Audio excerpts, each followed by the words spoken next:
So we're going to talk about log equations again. Part 2, like I said, there's going to be 4 lessons on solving log equations. Let's begin part 2. Got a lot to write for this first slide. Go ahead and copy that down. I'll give you a few moments for that. All right, guys. So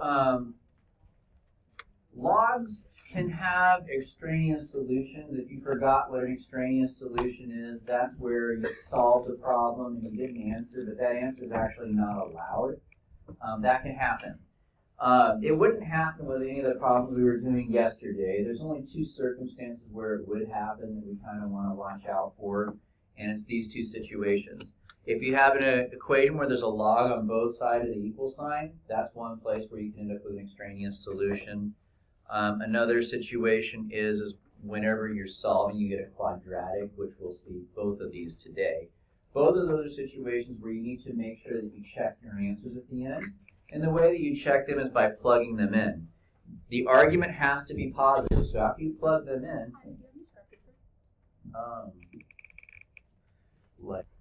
all right. So we're going to check these. Sorry about the interruption. We have to check our answers by plugging it in.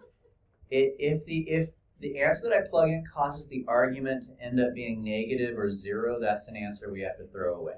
That's an extraneous solution. So long as the argument stays positive, then we're good. We'll keep that answer. All right? So let's proceed here to our first example for the day. I cannot, but you can take a picture of maybe Jalissa. Can you take a picture of your notes there? We're on a tight schedule today, my good sir. Hate to leave you hanging, but it's a flex day and we got a lot to go over. Please go ahead and write down example 1, please. So first of all, guys, take note of the fact that there is a log on the left side and also on the right side. So that's a situation where we might end up with an extraneous solution. But let's go ahead and solve it. So our step is going to be the same as yesterday. We're going to start by exponentiating both sides to get rid of the log. I'll put this in parentheses. You don't really have to, but I like parentheses around my arguments.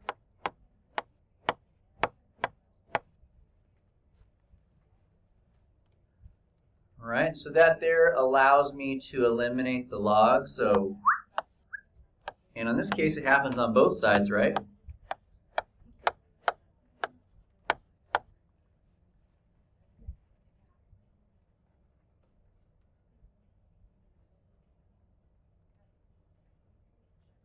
Whose music is that? Pretty loud. All right, so now we're going to solve for x. I've got an x on both sides, so for these problems, you need to get those x's together. So I'm going to go ahead and move this 3x over here like that. That way it cancels over here, and I'm left with nothing on that side, so it's 0, and this is 6x. And then from there, we can solve by just doing division. So we'll divide, and we get x equals 0. All right, so there's my answers thus far, right? But we said that when you have a log on both sides, you have to make sure that it doesn't make the argument negative or 0. So you can a lot of times just do this mentally, but I would encourage you guys to show your work at least today on your notes. And after that, if you can do it mentally, that's cool. So I'm going to plug 0 in. You have to plug it in on both sides. Now, 0 times 3 is 0. And same thing over here. Well, that's not allowed. The argument has to be a positive number. So, no solution is our answer. We got 0 as a value for x, but this is not allowed. You can't have 0 or a negative number inside your logarithm. So even though 0 technically looks like it works, it's an extraneous solution. So the only thing that would have worked is actually not allowed. So this equation has no solution. There is no place where those 2 logs can equal each other. So this is checking the answer. Remember, no negatives or zeros are allowed. All right, we're going to take a look at a second problem now. Treat this one like a guided practice, I suppose. So go ahead and write down guided practice 1, please.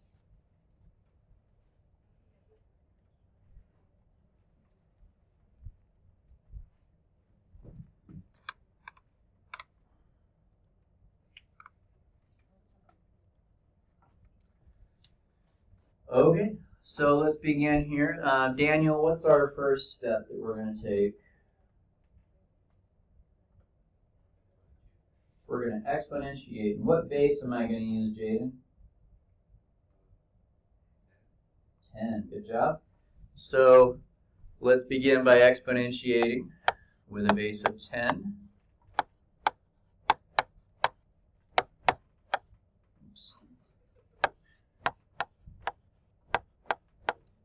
So these cancel, and I'm left with 5 minus v. These cancel, I'm left with 4v. Now we got to solve. So let's see, what's the next step in solving? Candace, what would you say we should try first if I wanted to solve this equation? Huh?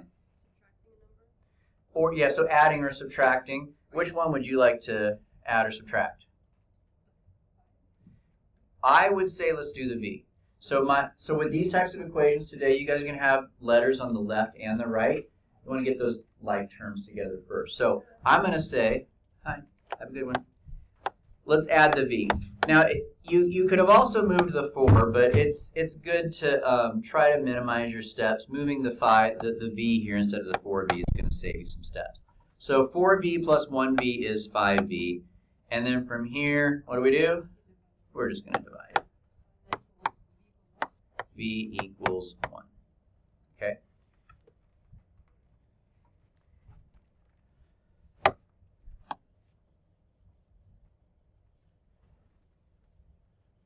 All right, so that brings us to Nicholas. Nick, what would you say we need to do next? Because it seems like we're done, but we have to do something now. We have to verify it's correct. And how do we do that? We're going to plug it in. Good, so let's go ahead and plug it in and verify if it's correct. So we have log of 5 minus 1 equals log of 4 times 1. 5 minus 1 is 4, and 4 times 1 is 4. So that brings us to Ronald. Ronald, was my answer of v equals 1 a good answer, or is it extraneous? How do you know it's a good answer? Huh? So that's part of it. They do need to be the same, but there's something else that needs to happen. You know what it is? Yeah, there we go.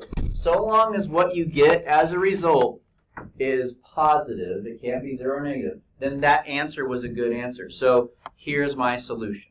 Okay? That is my solution. The last one we got vx equals 0. That wasn't okay. Now, I want you guys to not make a mistake. I don't want you to think that just because this is positive, that it's okay. It's when you plug it in, the result comes out positive, which is okay. Okay? Also, I don't want you to think that just because this answer is negative, it's not okay. Because sometimes when you plug it in, it makes the argument positive, even if it's negative. So it's not this number that we're looking at to decide whether it's 0 or positive or negative. It's what we get after we plug it in. Okay? So let's go ahead and have you guys try 2 problems here. One of them has a solution, and one of them is no solution. So solve both and see which one is a solution and which one isn't. And I don't mind if you do mental math when you check your answer. You just kind of visually plug it in and you do the math calculation. But if you need to work it out, that's fine too. But go ahead and work this out and see how you do. All right, a lot of you guys were working on number 3. A few of you guys got to number 4. where you guys were getting stuck was on the old school algebra, but we'll walk you through it here, but just take good notes. So the first thing we're going to do is we're going to exponentiate both sides with a base of 5, which causes the logs to go away, and we're just left with 4v minus 10 equals v plus 10. Okay. At this point, the biggest question I got was, I don't know what to do from here. And what I told you guys during our practice problems that we were doing earlier was that you want to get your v's together, and I suggested moving the smaller one. So which one is bigger, the negative 4v or the 1v? 1v is bigger. So we're going to leave him where he's at. I'm going to get rid of the 4v by doing the opposite, which is adding it, right? So we're going to add 4v on both sides, which gives me 1v plus 4v is 5v. And then from there, we're going to start getting the v by itself. So I want to get rid of the 5 and this 10 here, so I'll minus 10 on both sides, like so. And that makes negative 20, and then I'll divide. And I get negative 4. Any questions on that solving process? Now, we're not technically done here because we got to make sure that answer is okay. Sometimes when you have a log on both sides of the equal sign, you get an answer that's not okay. So I'm just going to be a little bit more cheap with how I show my work this time. But we're going to plug our answer in and see what happens. So negative 4 times negative 4 is positive 16. And 16 take away 10 is 6. Is 6 okay? Yes, Mr. Bailey, 6 is okay because it's a positive number. Good. All right. We're also going to plug in a negative 4 over here. It's got to work on both sides. Negative 4 plus 10 is a positive 6. So, yep, we got a positive on both sides, so we are hereby good to go, and that will be our answer. So there's that. Let's see. I think in the interest of time, we'll go ahead and skip number 4. But this one, if you were solving it, you would have gotten k equals negative 2. So for those of you guys that did get there, we would have gotten k equals negative 2. But when you plug it in, you end up with a negative 6, which is no solution. So we would cross that off and say no solution. Okay? All right, we're going to move on to our second type here. Yeah? What's that? The schedule? Yeah, it's just a normal flex day schedule. All right, let's move it along to our next question. Mm-hmm. So when you were checking the answer for number 3, Uh-huh. why did it do negative 4 and then parentheses 4? Why did it do negative 4 and parentheses 4? So there was a negative 4 here. My answer was negative 4, so I put negative 4 in for the v. So you have negative 4 times negative 4. Parentheses is what I replaced the v with, so I can plug my answer in.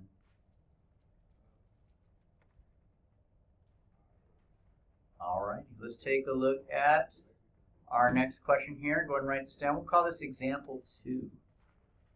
Okay, here we go. So, with this problem, do you guys see what's different about this compared to the last one? Yes, Vince? There's a power on the v, and it's a power of 2. Someone want to tell me what that power of 2, what do we call equations that have a power of 2 in them? It is square, but those types of functions have a special name, like those functions that have a square in them. Is quadratic. And as we mentioned earlier, quadratics, if you get a quadratic, those are ones where you want to check your answers because a lot of times those also create extraneous solutions. But we would have to do that anyway because there's still a log on both sides. All right, with quadratics, it's a little bit more involved, so take good notes here with me and let's begin. So step 1, of course, is to, let's just kind of cheat here a little bit. We're going to exponentiate both sides, right? And what's going to happen is these are just going to go away. So we could just kind of cross those off just like that. Don't get too comfortable with that. That little shortcut only works if there's a log on both sides, but there it is. All right. Now, with quadratics, the way that you solve them is a little bit different. We want to get everything on one side of the equal sign. And when we do it, I suggest trying to make sure that your v to the power of 2 is a positive. So, for instance, if I were to subtract this 4v squared on both sides, that's going to cause this to come out to be negative. I don't want that. So let's try to make sure that when we put our like terms together, we move them so that the v squared comes out positive. So I want everything on one side. So let's go ahead and do this. We'll minus the v squared, and I'm going to subtract it from the other v squared there. So that one's gone, right? Notice I put it under the v squared because they're like terms. We're going to combine them. The next thing I'm going to do is I also want to get rid of this 56. I need everything on one side when you have a quadratic. So I also want to get rid of this 56. So let's add the 56. Now the 56 doesn't match any of these, so I'll just put it over here at the end. So now there's nothing left on the left side here. And we could do our math here. 4v to the second minus 3v to the second is 1v to the second. You don't have to write the 1 though. The 15v stays the same, and now the 56 is over here on this side. Okay, so the first thing you want to do when you have a quadratic is get everything on one side of the equal sign. Okay? If you want to make a little note to yourself, you can. Quadratic, move to one side. As you do that, make sure your square is a positive square. It just, I don't know, it doesn't have to be. It just, in my opinion, for the solving process, it makes it easier for me. But it'll work either way, honestly. Okay, let's move on. Well, how do we solve this? How do you solve quadratics? There's two ways that we would use to solve quadratics. One's the quadratic formula, which I'm not going to go that route. The other one's factoring. We're going to go the factoring route. Okay? It's been a little while since we factored, so when there's 3 terms in a quadratic, we use the Xbox method. So let me remind you guys how to do this. You do your first number times your last number on the top. So 1 times 56 is what goes on the top. Your middle number goes on the bottom. It's a negative 15. We're looking for 2 numbers that would multiply to make 56 and at the same time add up to make negative 15. Good job, you're very quick. Negative 8 and negative 7. Negative 8 times negative 7 makes a positive 56. Negative 8 plus negative 7 makes a negative 15. Then we do our box method. We put our first term in the top left. We put our last term in the bottom right. And then we put these 2 numbers that we just found in the box in the other spots. And whatever letter's in the middle, that's what goes next to them because that's technically the one that we split up.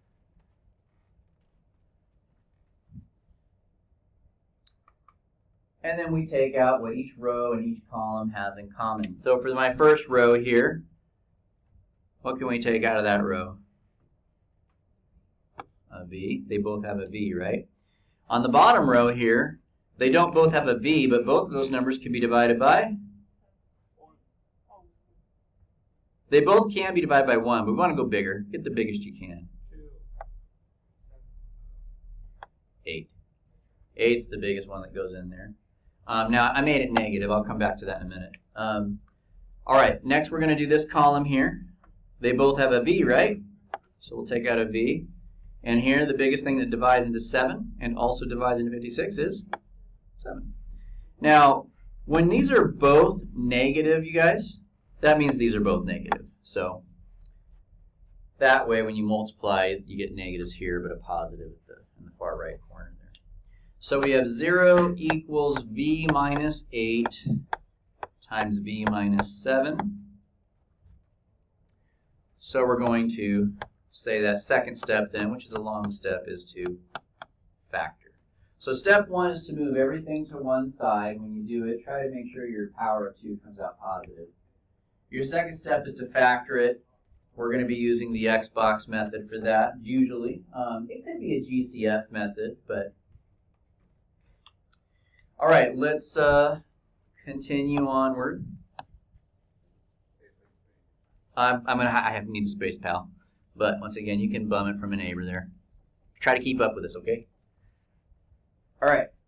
So the last step that we're going to do is we're going to solve. So if this times this is 0, then that means v minus 8 is 0 and v minus 7 could be 0, and we solve both.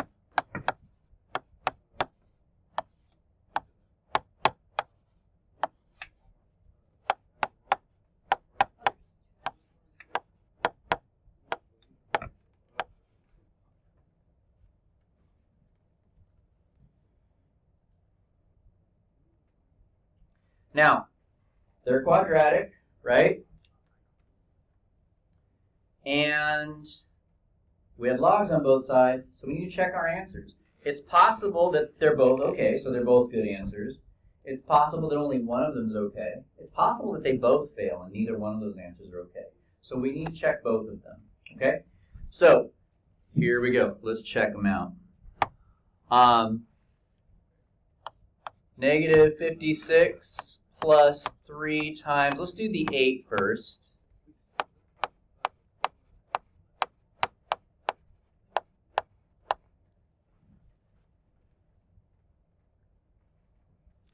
I would say just use a calculator for that. That looks pretty like a pain in the butt. So just type it in just the way it looks. Negative 56 plus 3 parentheses 8 to the power of 2. This comes out to be 136. Is that okay? Yeah. It is okay. It's positive, right?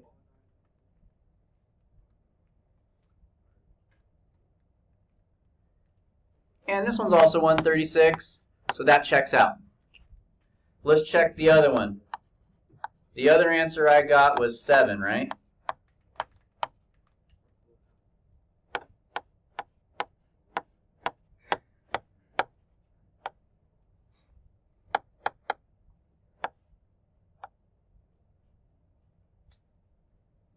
Having trouble here. My whiteboard does not want to write straight numbers for some reason. Okay.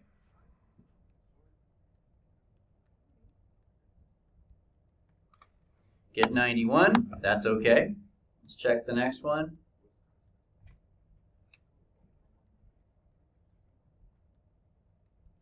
And we get 91 again. That's okay. So therefore my answers both work. So the answer is x equals 7 and x equals 8. Okay? So they both worked that time.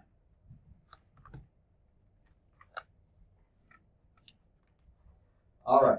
Well, I'd like to get a student practice in on this, but we might only have time for a guided practice. We'll see. But let's go ahead and try another problem. This one we're going to do a guided practice. We'll walk you guys through it. Or have you walk me through it, I should say. So, but let's review. What were our steps? Our first steps was to get rid of the logs and then move everything to one side. Then we factored it, and then we solved. Check your answers at the end. All right, let's go ahead and take a look at guided practice here too. Go ahead and copy that one down, please.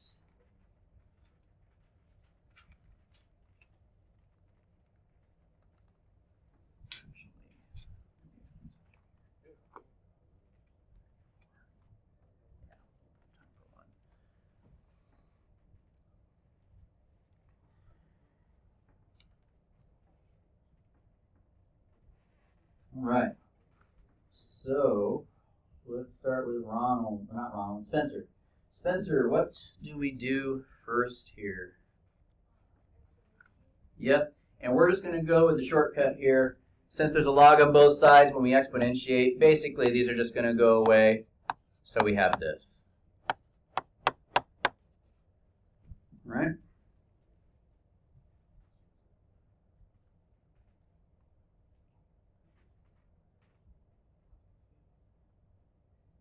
All right, so Angel, what's next?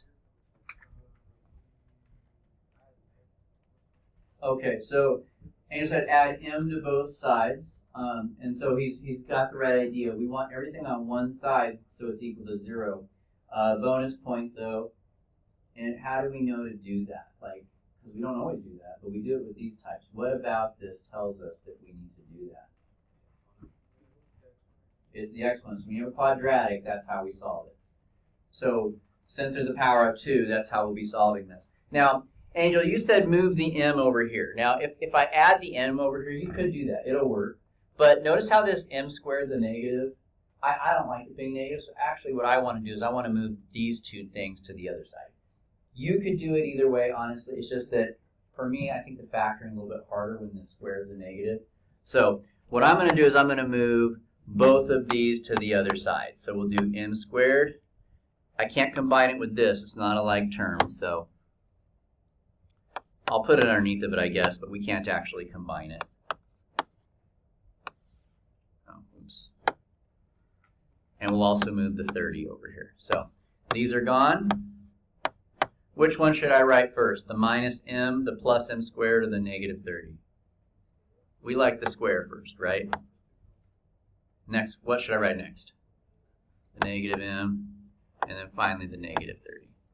All right, so that would be the first thing we want to do there.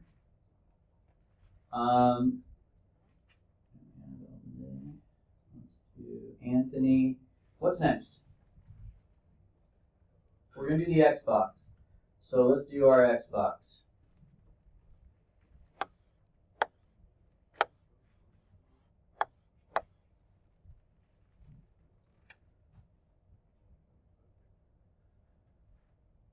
All right, Benjamin, do you know what goes on top of the X?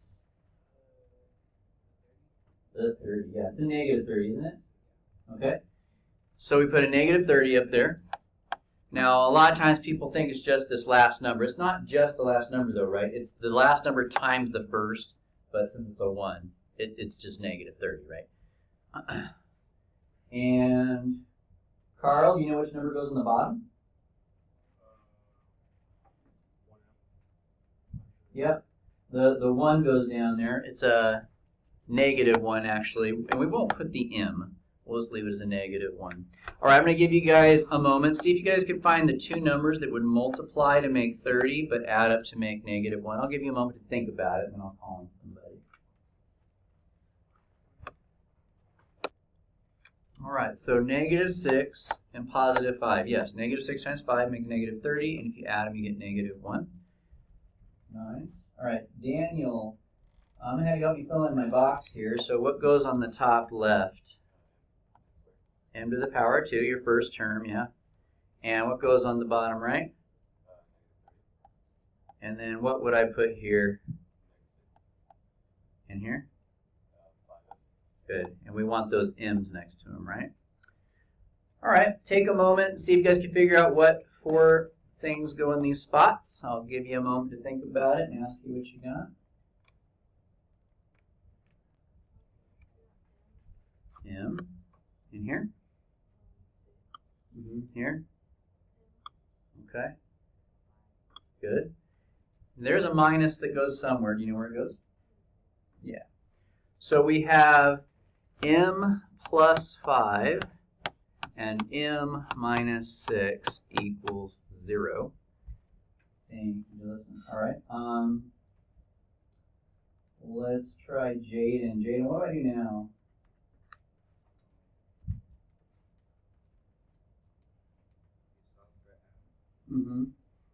How do I do that?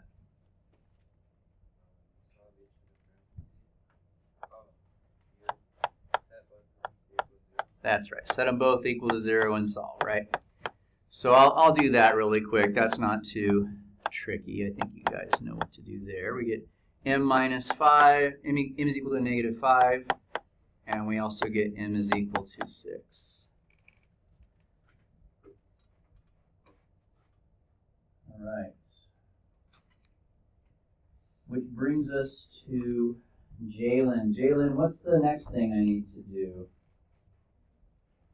We've got to check our answers. I'm going to let you guys do that. One of them works and one of them doesn't. So I want you guys to figure out which one works and which one doesn't. Go ahead and plug them in and see. I'll give you a moment. So 6 is the one that fails. 5 works. You plug in 5, you get a good answer. So this is my answer. You only get one solution on that one.